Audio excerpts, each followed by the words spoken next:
Mga trops, good morning. Ayan, napakaganda yung view natin mga trops. Nasa Magsaysay Bridge tayo ngayon.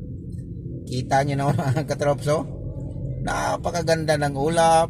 At saka medyo maluwag pa ngayon. Nang dahil ito sa stoplight. Nasa area tayo ng Pandakan mga trops. Magsaysay Bridge, ayan, oh. Ang ganda ng ano. Ang ganda ng ang ulap mga katrops, oh. Ayay, nakakonect tayo ng ano. Nakakonect tayo ng ano dito, wifi. Ano yun, may free wifi dito. Grabe. Kala ko hindi tayo naka ano. Magsaysay Bridge, Pandakan. So sa kabilang side nito mga katrops, doon sa kabilang isa, doon yung Pandakan. So yung sa kabila, nandun yung Malacanang. Pagliko natin dito, may tagusan kasi yan mga trops sa Malacanang Palace. So sa ngayon,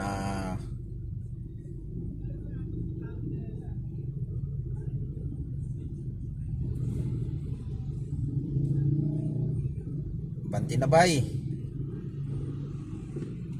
mga bagong labas na Innova mga trops, oh, hybrid.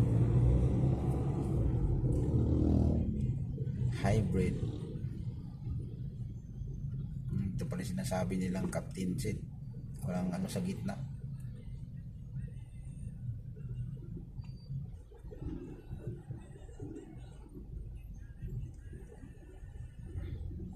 Mga ano, VIP.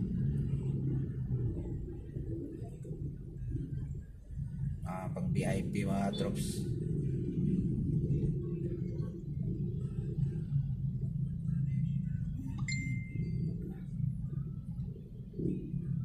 VIP.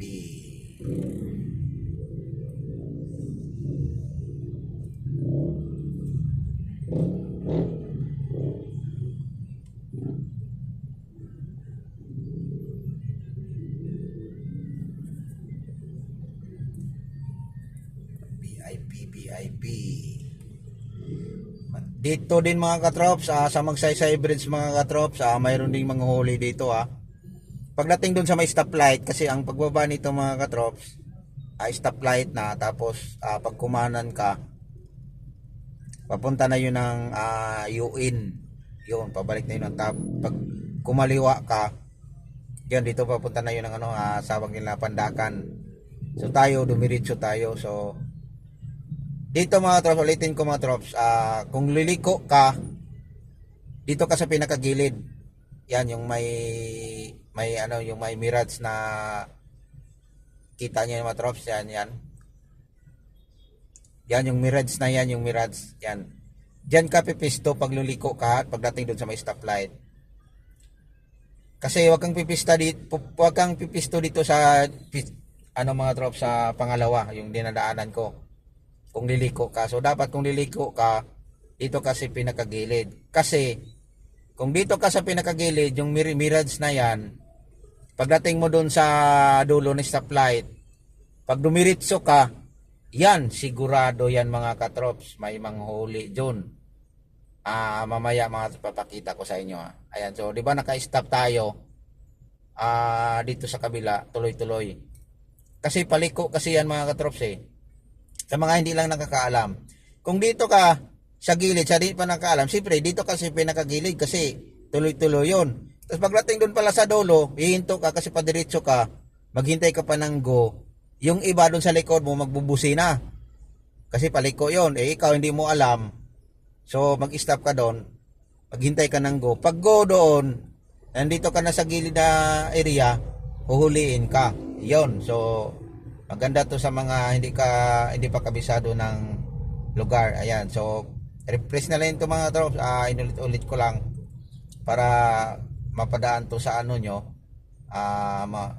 Hindi na kayo mahuli kung hindi nyo pa alam yung area na dito. Ayan. Yun. Stoplight na kasi yan dito sa pagbaba natin mga katrops.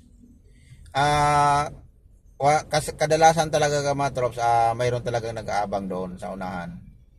Pero sa ngayon parang wala pong nakikita mga katrops eh. Ayan o, nakikita mo yan mga katrops, naka-stop na dito. Yung sa gilid, tuloy-tuloy pa rin. 'Di ba? Kasi puro yan mga paliko. Kaya kung kadiretso ka, wag kang pipista dun sa pinakagilid, yung mga tuloy-tuloy pa rin ang go dito kasi dito ka sa pangalawang lane yung inaanohan ko. Ayan mga katrops oh. Yan, so dapat doon ka sa pinakagilid. Ayan drops, may hinuli pero hindi siya hinintuan. Ayan mga katrops oh, yan yung nagbantay mga katrops oh, yan. Yung naglakad na kulay blue mga katrops, ayan. So hindi ko rin alam mga katrops, baka habulin niya yun kasi may motor yon yung yan, maabutan natin yung pinara niya mga trops na hindi siya hinihintuan. So yun nga, yun yung sinasabi ko sa inyo mga trops na siguro hindi niya din alam. Tingnan natin, baka habulin niya yon kasi traffic eh. Ako, malamang malaki yung violation na nun pag maabutan siya.